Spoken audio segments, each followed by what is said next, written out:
Olá, bem-vinda ou bem-vindo ao Techia Talks, um podcast sobre carreira, sucesso e desenvolvimento pessoal. Perguntas desconfortáveis para pessoas inquietas. Junta-te a nós nesta jornada pessoal e profissional.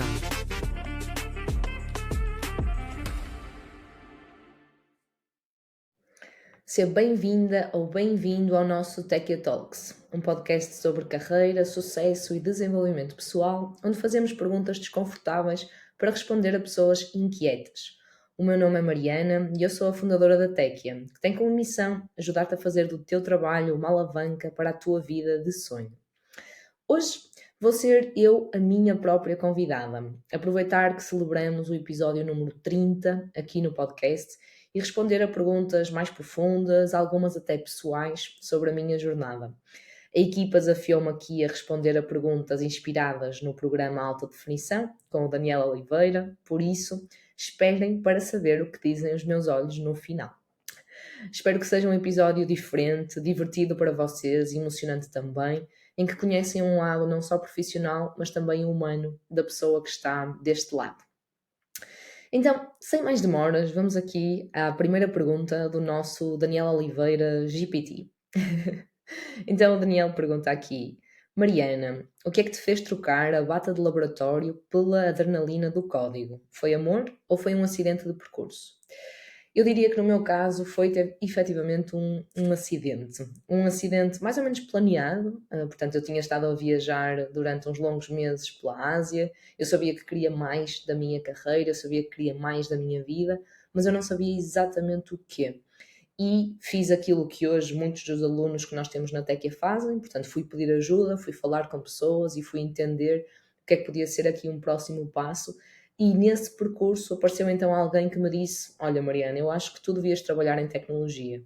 E que 1 ou 2 meses mais tarde acabou por me apresentar à pessoa que me viria a contratar para a primeira empresa de IT onde eu fui trabalhar. Por isso, quando eu fui para a IT ainda não existia amor pela área, eu nem sabia muito bem o que era isto, trabalhar em IT, não fazia ideia o que é que se fazia, quais eram as funções, quais eram as skills necessárias, mas quando a oportunidade surgiu, percebendo quais é que eram as necessidades da empresa do outro lado e o que é que eu queria fazer, o que é que eu me imaginava a fazer, eu decidi arriscar.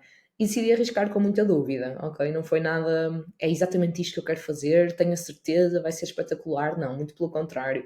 Eu pensei, quando a proposta chegou, em recusar, também porque eu não conhecia a empresa, não tinha a certeza do que é que ia estar do outro lado, a empresa era pequena, uma área nova, então houve muita hesitação do meu lado e muita dúvida, mas efetivamente eu decidi aceitar e foi um ótimo acidente de percurso. Portanto, ainda bem que o fiz.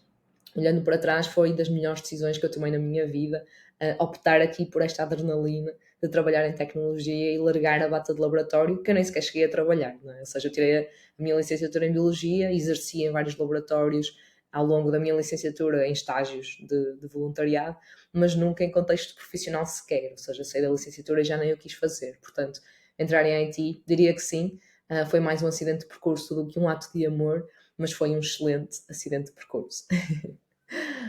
Depois, a segunda pergunta aqui do nosso Daniel GPT é: estiveste 4 meses pela Ásia, apanhaste dengue e mesmo assim continuaste a viagem. Que parte de ti é que nunca fica doente, mesmo quando tudo à volta vai abaixo?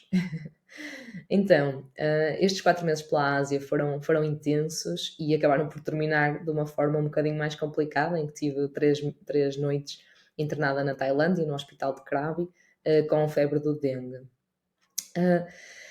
Eu, de certa forma, não continuei a viagem, ou seja, eu fiquei doente ainda na Indonésia, sentia-me mal, mas fui achando que não era nada de especial. Quando cheguei à Tailândia, ainda achei que não era nada de especial, e uns dias depois tive mesmo que ir para o hospital e ficar lá internada. E depois ainda continuei um bocadinho mais, 1 semana, 2 no máximo, não recordo ao certo, e acabei por decidir regressar a casa.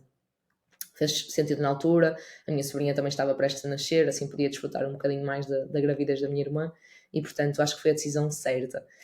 Quando eu penso que parte de mim é que nunca fica doente, possivelmente eu diria o suporte, eu diria o ninho. O ninho que é ter os meus pais, o ninho que é regressar a casa, seja depois de uma viagem, seja depois de uma altura de convalescência de saúde, que nos deixa sempre um bocadinho mais abanados, seja quando algo não corre tão bem a nível profissional. Durante algum tempo eu julguei um bocadinho os meus pais por não serem aquela fonte de alavancagem de bora, siga, vai em frente. Eles até o eram, mas de forma controlada, não o bora, lança-te ao mundo e vai. Obviamente que eu não senti um apoio gigante quando decidi viajar para o outro lado do mundo sozinha, de mochila às costas, mas a verdade é que eles também não estão lá para isso. Eles estão lá para ser o meu ninho, para ser o meu suporte. E isso é algo que nunca fica doente. Eu sempre senti que tinha um suporte muito grande, ou seja, o que quer que corresse mal na minha vida, que eu tinha sempre um teto, comida, roupa lavada, como se costuma dizer, e principalmente um abraço, não é? Um receber, um pronto, agora estás aqui, estás em segurança e está tudo bem. E eu diria que essa é uma parte de mim que nunca fica doente e, e que me dá aqui uma rede, uma, de certa forma, proteção, confiança e no fim da linha, alguma alavancagem, claro, quando tudo o resto cai, quando todos os ovos em todos os cestos que nós colocamos acabam por não resultar, acabam por apodrecer de alguma forma, e eu sei sempre que tenho ali um sítio seguro para onde voltar. Por isso, gostava de sentir isso para sempre, sei que não vai ser possível, mas de alguma forma eu acho que vou tentar manter essa parte de mim, comigo, que nasceu comigo, que nunca fica doente, para sempre. Portanto, sim, esta parte é emocionante, estas perguntas são profundas. Então, vamos aqui à terceira pergunta. Mariana, disseste um dia que querias mais. Mais do que, exatamente? E o que é que acontece quando o mais chega? Esta pergunta é muito para mim, por acaso. Então, este mais, eu comecei a sentir isto principalmente ali em 2016, já estava a trabalhar full-time há mais ou menos 2, 3 anos, e sentia que tudo aquilo que o sistema nos diz para nós conseguirmos atingir, não é? Ou seja, um trabalho bom, deixar os nossos pais orgulhosos, estudar, licenciatura, mestrado, ter o nosso carro, ter a nossa casa, ter uma relação estável, eu sentia que de certa forma já tinha mais ou menos conquistado tudo isso.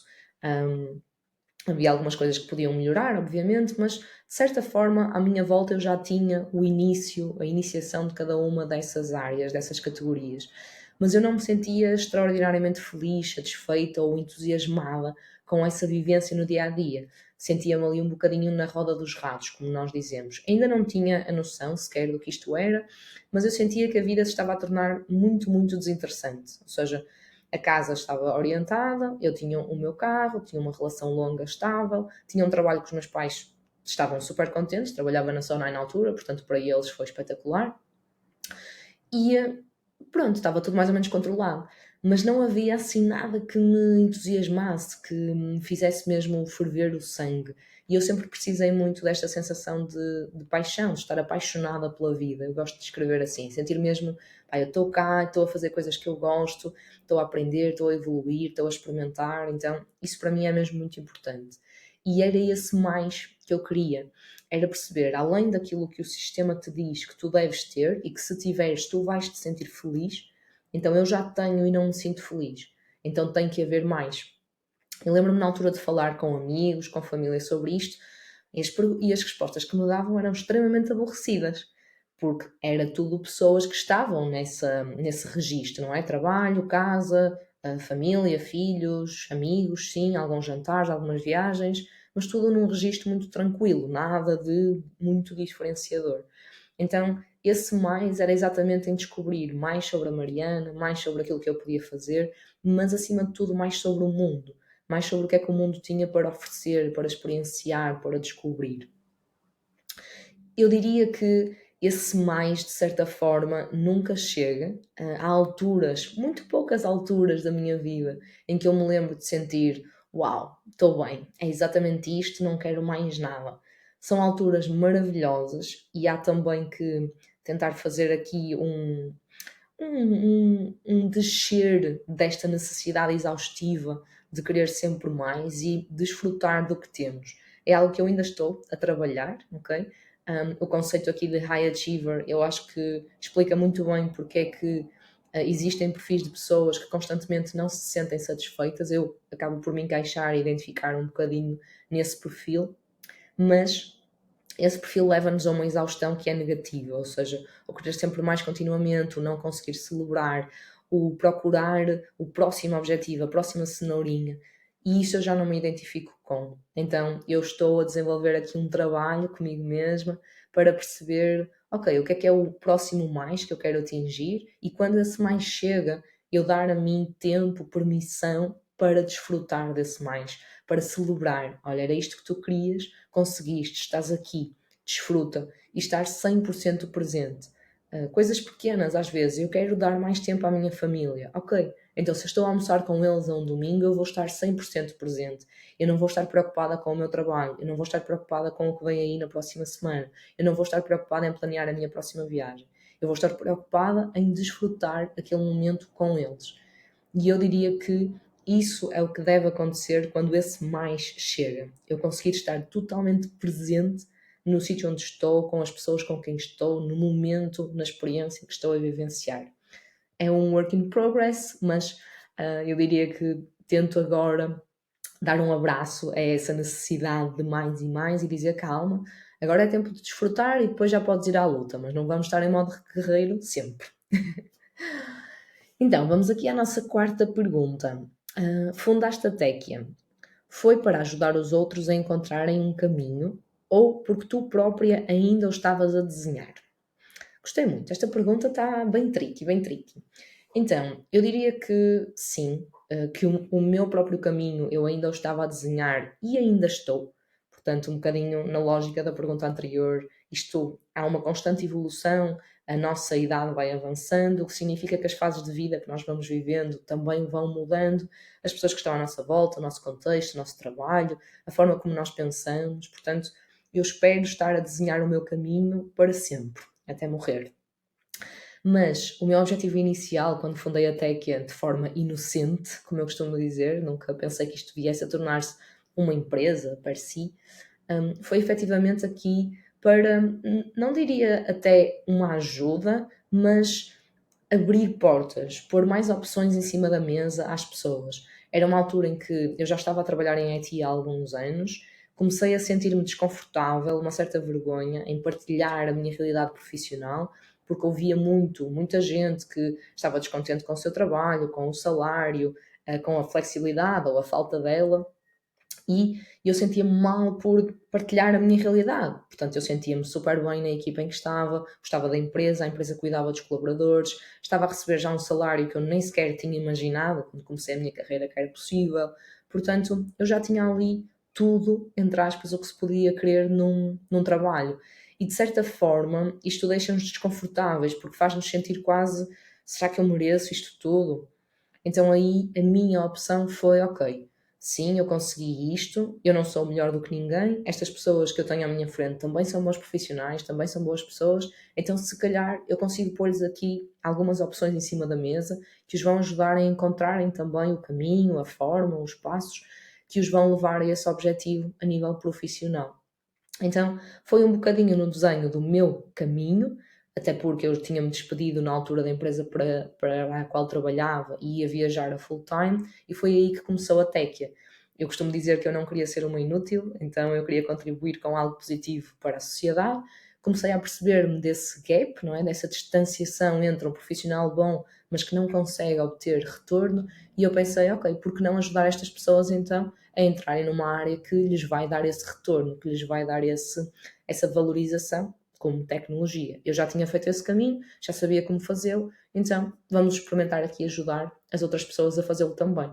E no início foi uma coisa super inocente, pegarem alguns colegas meus até da área de retalho e colocar mais opções em cima da mesa, ajudá-los a melhorar o LinkedIn, e eles acabaram por entrar aqui em vários processos de recrutamento, escolher a empresa para a qual iam e conseguir então aumento salarial, flexibilidade que eles estavam à procura. Por isso fomos desenhando o caminho deles à medida que também eu fui desenhando o meu. Então vamos aqui à nossa pergunta 5. Já choraste de frustração no trabalho? E o que é que fizeste com essas lágrimas? Engoliste, partilhaste ou transformaste-as em produto mínimo viável? A colocar aqui a gíria de tecnologia.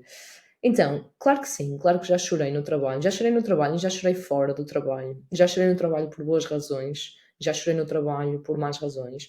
Continuo a chorar por causa do trabalho. Hoje em dia, olhando para trás, é algo que eu nunca imaginei que acontecesse, mas há momentos nostálgicos para mim. Às vezes, quando estou a andar de avião, isto acontece-me, porque eu ponho-me a imaginar várias situações, relembro-me de alguns contextos profissionais e isso leva-me a recordações muito boas que tive no passado. Então já cheguei a estar a viajar de avião e ter-me assim uma lágrima a cair, porque foi realmente um momento nostálgico em que eu me recordei de momentos muito bons no trabalho. Lembro-me de chorar de frustração no trabalho, quando trabalhava em retalho. Foi uma adaptação difícil. Eu acho que a entrada no mercado de trabalho é uma adaptação difícil para toda a gente, dependendo daquilo que nós temos como expectativa, obviamente. Mas para mim foi um pequeno choque inicialmente, não só pelo número de horas de trabalho contínuas, não é? Nós, se calhar, vimos de estudos e vimos de uma vida um bocadinho mais leve, em que os dias são diferentes, os horários variam de dia para dia, não existe aquela constância de estar à espera do fim de semana, então isso para mim foi um grande choque e foi um bocadinho a primeira sensação de roda dos ratos e ok, tem que haver algo mais. Mas depois também a nível de lidar com pessoas e cria-se ali uma relação de hierarquia que eu também não estava pronta para. Eu sempre fui uma pessoa que se habituou muito a fazer perguntas, a ser proativa, a ir atrás. Então, às vezes, quando a minha comunicação não era bem recebida do outro lado, isso realmente deixava-me frustrada e incomodada, principalmente quando o outro lado era agressivo e eu não estava à espera disso. E no mundo do retalho, na minha visão, existe muito esta agressividade a acontecer ali. Portanto, sim, já tive momentos assim de frustração no escritório, em ir para a casa de banho e deitar ali umas lágrimas, mas foram momentos também de muita aprendizagem, não é? Agora, olhando para trás. De certa forma, eu acho que sempre acabei por partilhar, à medida que fui ganhando também mais maturidade, fui sendo capaz de partilhar com a pessoa que me causou essa frustração, ou seja, conversas mais difíceis com a chefia, seja a nível de comunicação, seja a nível salarial, o que seja. Portanto, quando nós nos sentimos mais seguros com a nossa comunicação, nós somos capazes de tocar em pontos e trazer tópicos para cima da mesa com os quais não estamos confortáveis, mas de forma muito mais madura e muito mais tranquila. E isso faz uma diferença mesmo muito grande depois no nosso trabalho e no ambiente que criamos. De certa forma, isso acabou por ser ali um dos meus focos aqui como MVP, não é? Que surgiu aqui na pergunta como produto mínimo viável, que esta capacidade de sentir algo no trabalho, de entender porque é que eu estou a sentir aquilo, o que é que me causa dor, qual é a razão que está por trás e ser capaz de trazer isso para cima da mesa e desconstruir sozinha numa primeira fase e depois com alguém, até com a pessoa que de certa forma causou essa frustração, esse atrito, para mim isto é das capacidades mais valorizadas, mais importantes num profissional. Isto exige que nós realmente tenhamos responsabilidade, que assumamos essa responsabilidade que é só nossa, de ok, isto não está a correr bem, o que é que eu posso fazer melhor e até onde é que eu posso ir, o que é que depende de mim. Então acho que essas lágrimas foram sem dúvida muito, muito importantes, tanto as lágrimas de frustração como as lágrimas de alegria, que também já tive muitas, e que nos ajuda realmente a ser um profissional muito melhor, um ser humano muito melhor, uma pessoa muito melhor. Por isso, diria que houve lágrimas engolidas, houve lágrimas partilhadas, e eu fui aprendendo que ao partilhar se torna muito, muito, muito mais vantajoso. Por isso, venham essas lágrimas, venham mais. Depois, vamos aqui à nossa pergunta número 6. Então, se a Mariana, que andou 6 meses pela América do Sul, se sentasse agora à mesa com a Mariana, gestora de equipas, o que é que diriam uma à outra? Bem, quando eu fui para a América do Sul, eu já tinha tido uma primeira experiência a gerir equipas diretamente. E depois, quando regressei, continuei a gerir equipas. Por isso, eu diria que se sentassem uma em frente à outra, diriam que apesar de serem tão diferentes, há efetivamente uma essência que as liga.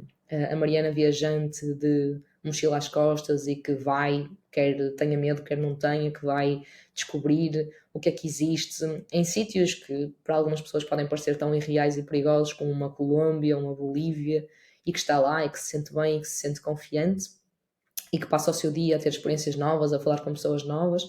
Na verdade é a mesma Mariana que se senta em frente a um portátil às 8h30 da manhã, que está focadíssima em o que é que a minha equipa precisa, o que é que está a correr bem, o que é que não está a correr tão bem, onde é que podemos melhorar. Simplesmente o foco vai variando. Quando estou a viajar, o foco é mais absorver experiências, absorver pessoas, formas de pensar, perspectivas, e quando o foco é trabalho, a principal prioridade é aquela equipa, são aquelas pessoas. É entender quais são os problemas que nós vamos resolver, se as soluções que estamos a pensar fazem sentido, se estão a ajudar a equipa e a empresa como um todo a crescer, mas existem várias características em comum. Diria que a coragem, a proatividade estão lá, um certo nível de conforto no desconforto. Eu costumo dizer que a minha zona de conforto é efetivamente o desconforto. Eu gosto muito disso e gerir equipas é muito sobre desconforto, porque temos perfis diferentes todos os dias. Um dia a pessoa está espetacular, no dia seguinte já está lá em baixo por alguma questão pessoal ou mesmo dela própria que foi surgindo.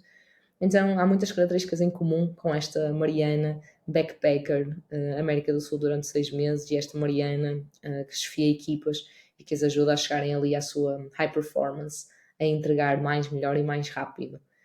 Por vezes é um bocadinho, fica um bocadinho longe, não é? Essa Mariana selvagem que estava de mochila às costas quando o trabalho se torna mesmo muito intenso, mas é também ali uma bandeirinha vermelha para me lembrar, olha Mariana, se calhar devias descansar um bocadinho, fazer uma viagem, reenergizar e voltar um bocadinho à tua essência para depois teres essa energia novamente para aplicares no teu trabalho. Por isso, há que manter atenção às duas.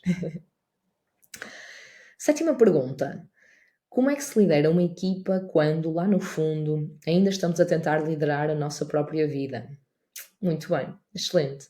Eu diria que é, mais uma vez, um caminho contínuo aqui, não é? Ou seja, a nossa própria vida vai alterando e há diferentes categorias e diferentes prioridades que vão alterando ao longo da nossa vida, à medida que vamos ficando mais velhos e que o nosso contexto muda.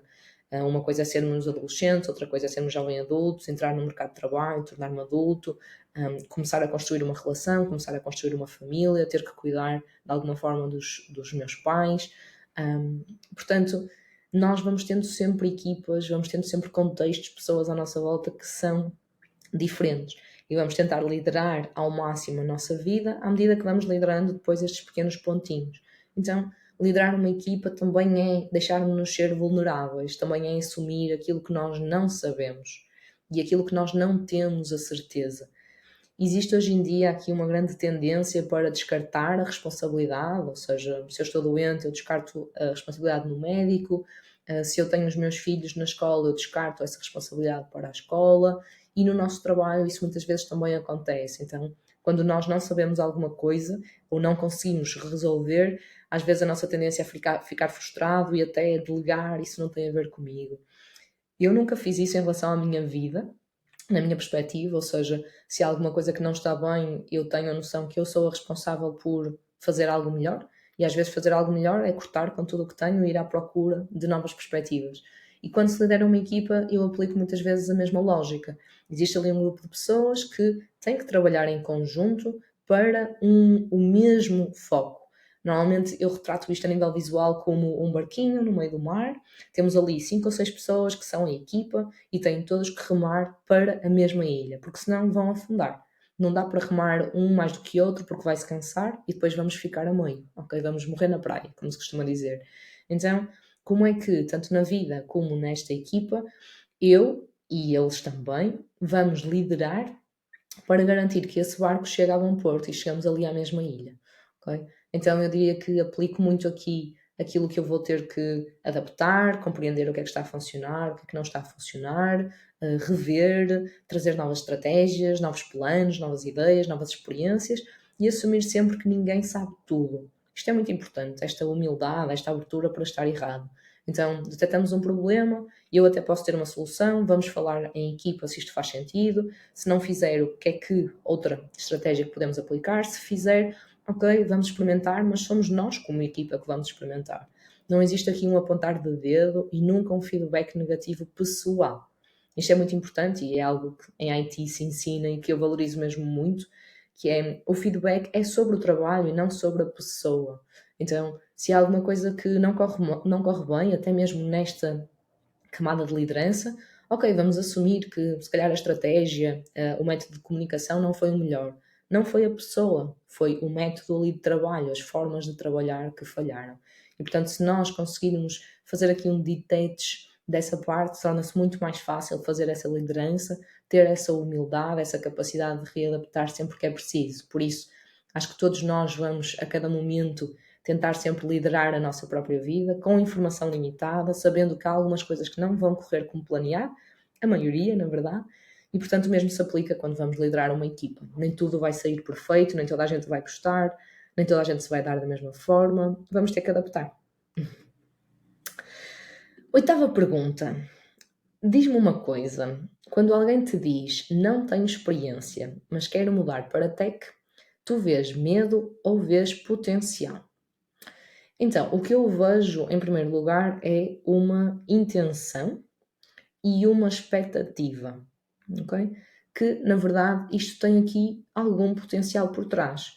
Portanto, a pessoa de alguma forma já detectou que tecnologia é uma excelente escolha, ou pelo menos uma boa escolha para mudar de carreira, porque tem algo que ela quer, salário, reputação, flexibilidade, trabalho remoto, o que seja, e começou-se a criar a expectativa de que, olha, eu acho que podia trabalhar nesta área, mas há sempre um mas, não é? Neste caso é não tenho experiência. Então, vamos aqui desconstruir o que é que está por trás. É normal que exista medo, porque se é algo desconhecido, que a pessoa ainda não experimentou, que não vê um caminho claro, que obviamente tem medo de falhar, não é? Um dos maiores medos do ser humano, é óbvio que esse medo vai estar lá. Agora, nós vamos ter que trabalhar que a curiosidade, esta intenção, este querer, não é? A segunda parte da frase, do quero mudar para a tecnologia, tem que ser mais forte que a primeira parte. O não tenho experiência, não sei se sou capaz, não sei se é para mim, não sei se vou gostar. Então, o potencial normalmente nesta fase, quando a pessoa diz que quer mudar para IT, está lá, mas o medo também está. E vamos desconstruir, vamos trazer clareza a esta pessoa, vamos explorar porque é que ela quer trabalhar em tecnologia. Será que ela quer trabalhar em IT pela razão certa? Ok. E depois, o que é que ela está disposta a investir? O que é que ela está disposta a sacrificar? Porque uma mudança na nossa vida exige sempre que digamos não a algumas coisas para dizer sim a outras. Então, se eu preciso de investir tempo, recursos, energia numa mudança, eu vou ter que tirar esse tempo, recurso e energias de outra potencial mudança, de outro foco. Então, o potencial é a fase inicial, esta intenção, essa expectativa, o medo vai estar sempre lá, mas se a pessoa realmente quiser mudar para a tecnologia, a curiosidade, a intenção, o objetivo tem que ser maior do que esse medo, porque é isso que é exigido para fazer acontecer. Nona pergunta. Qual foi a pergunta que nunca tiveste coragem de fazer a ti mesma e que hoje estás pronta para responder? Olha, boa. Esta pergunta é uma pergunta altamente pessoal, e nesta fase da minha vida, para mim, é muito claro qual é que é esta pergunta. Desde que eu era pequenina, que quando me perguntavam o que é que eu queria ser quando fosse grande, eu dizia mãe. E acabei por crescer e encontrar um bocadinho até ali quase família e quase filhotes, digamos assim, no meu trabalho. Então eu sempre associei muito a minha identidade à minha parte profissional. Quando trabalhava a full-time para uma empresa, isso sempre esteve muito próximo, portanto eu lembro-me perfeitamente de, desde o início da minha carreira, eu ter um foco muito grande no trabalho, na empresa, no que é que posso fazer para isto crescer, para isto ser cada vez mais saudável. Lembro-me de pôr muitas vezes o trabalho à frente da minha saúde. Não recomendo, mas eu filo algumas vezes e voltaria a fazê-lo, porque pronto, eram coisas que podia fazer, não eram questões de saúde críticas. Mas realmente à medida que eu fui evoluindo na minha vida profissional e principalmente quando eu abri empresa, eu senti mesmo muito que a minha identidade pessoal e profissional estavam completamente ligadas, ou seja, não havia aqui uma separação entre Mariana pessoa e Mariana fundadora da Tekia. E isso às vezes traz dificuldades, traz aqui quase uma guerra interna muito grande, não é? Porque se tu és isto, tu fazes uma série de coisas, se faz parte da tua identidade. Um exemplo simples, se tu te consideras um atleta, mesmo que tu te deites à meia-noite, se tiveres treino às 6 da manhã, tu vais treinar na mesma, ok? Porque precisavas dormir 8 horas, mas só dormiste 6 ou 5, mas faz parte da tua identidade. Então, quando o despertador toca, tu tens sono, tu queres ficar na cama, mas a tua identidade, aquilo que tu assumiste que és para ti próprio, não te permite ficar na cama e tu vais treinar. Então, nestes últimos anos, a pergunta que que me começou a assolar um pouco mais, digamos assim, era como é que eu vou manter esta Mariana profissional num nível que para mim é satisfatório, ou seja, em que eu sei que faço um bom trabalho, em que eu entrego, em que eu aprendo, em que eu continuo a crescer e a evoluir na minha carreira e ao mesmo tempo consigo trazer, em breve, espero eu, mais da Mariana que será a Mariana mãe. Então, essa pergunta foi, assim, das perguntas mais difíceis de gerir, com muitas crenças limitativas de, ok, se eu for aqui uma empresária de sucesso, potencialmente não vou ser boa mãe, se eu quiser ser boa mãe não posso ser uma empresária de sucesso, ou sequer ter uma carreira de sucesso, não é? Essa já não acredito tanto, porque eu já, em tecnologia, felizmente, existe uma flexibilidade enorme, então já há muitos anos que vejo os meus colegas, pais e mães, a conseguirem ir buscar, levar os filhos, trabalhar remotamente, ficar em casa quando estão doentes, não seria um problema. Mas agora, como empresária, não tenho muitos exemplos. Então, essa foi provavelmente a pergunta que eu tive mais receio, que eu precisei assim, de mais coragem para fazer a mim mesma nos últimos tempos, que é efetivamente se é possível ter uma empresa, ter um negócio, ajudar pessoas, ter aqui uma empresa com propósito, com um porquê muito forte e ao mesmo tempo conseguir construir uma família em que eu sinto que estou lá presente a 100% nos momentos em que estou com eles. Por isso, diria que sim, que é essa a pergunta que, que já tive, não é? Já houve um momento em que não tive essa coragem de a fazer, mas que hoje já estou pronta para fazer e para responder. Boa. 10ª pergunta e última. Tu és feliz, mas mesmo feliz à Mariana? Esta pergunta é assim um bocadinho traiçoeira, não é? Porque o feliz em geral levaria-me para uma resposta e o feliz à Mariana levaria-me para outra resposta. Então, se calhar eu vou dar aqui duas respostas diferentes, porque eu vejo a felicidade como alguma coisa que não é contínua de todo, que são pequenos momentos, momentos em que nós nos sentimos mais entusiasmados, mais contentes, mais satisfeitos, e outros momentos que às vezes, por razão nenhuma, nós não nos sentimos tão felizes. E eu costumo usar uma técnica de scanning quando há alguma coisa que parece que me está a preocupar ou eu não me sinto perfeitamente feliz e começo a fazer um scan à minha vida. Ok, como é que está a minha família? Está tudo bem? Os meus amigos? Está tudo bem? Penso na minha cadela, na Gaia? Está tudo bem? Os negócios, os investimentos? Está tudo bem? Então, por que razão é que eu me estou a sentir menos feliz? E às vezes não há uma razão, às vezes é só este pozinho de querer mais que está lá. Então, respirar fundo, agradecer, entrar aqui neste meio, nesta visão, nesta perspectiva de, ok, não há nada com que te preocupar, está tudo bem, está orientado, não controlas tudo, portanto, aceita essa parte e desfruta do que tens, agradece, aproveita. Então, isso é uma das partes que para mim responde à pergunta mais genérica de tu és feliz. Feliz à Mariana traz aqui uns pozinhos diferentes. Porque Feliz à Mariana já me traz um lado mais, mesmo muito feliz. Então, para mim, um Feliz à Mariana é um sorriso constante de orelha a orelha, é um estar a desfrutar da vida de uma forma à minha maneira, ou seja, saber que estou realmente a viver consoante os meus valores, consoante aquilo que é mais importante para mim, com as pessoas que eu gosto, a fazer uma coisa que eu gosto, num sítio que eu gosto. Então, eu gosto mais do Feliz à Mariana, acho que estou a caminhar para lá. Eu acho que tive aqui um momento de transição muito duro, passando aqui do que é uma carreira numa empresa para a abertura de um negócio, é algo muito agressivo e que eu ainda estou a aprender a fazer e a lidar com, porque a segurança financeira é totalmente diferente, a segurança de trabalho, a reputação, o dia a dia, a equipa, tudo isso é mesmo muito diferente. Então eu ainda estou a aprender a desenhar o caminho, como falávamos antes, em o que é que isto significa, não é? Como é que é a Mariana, o que é que ela faz, como é que ela se sente.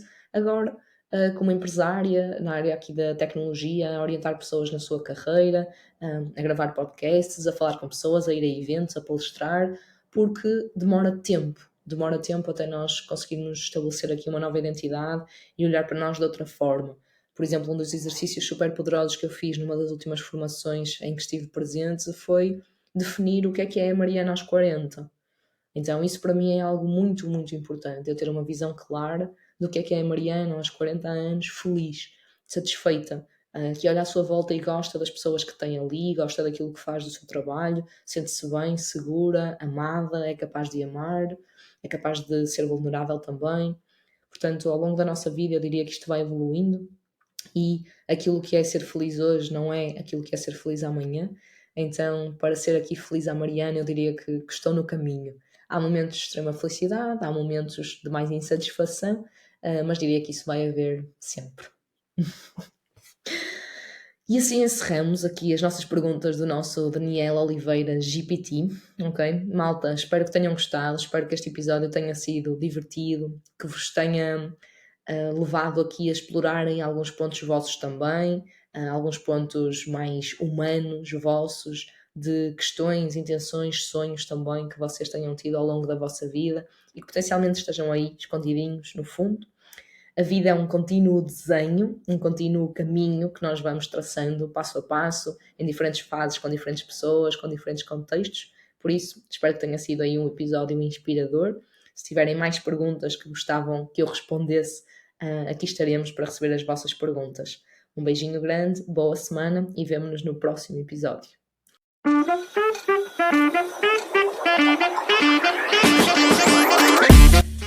Olá, bem-vinda ou bem-vindo ao Techia Talks, um podcast sobre carreira, sucesso e desenvolvimento pessoal. Perguntas desconfortáveis para pessoas inquietas. Junta-te a nós nesta jornada pessoal e profissional.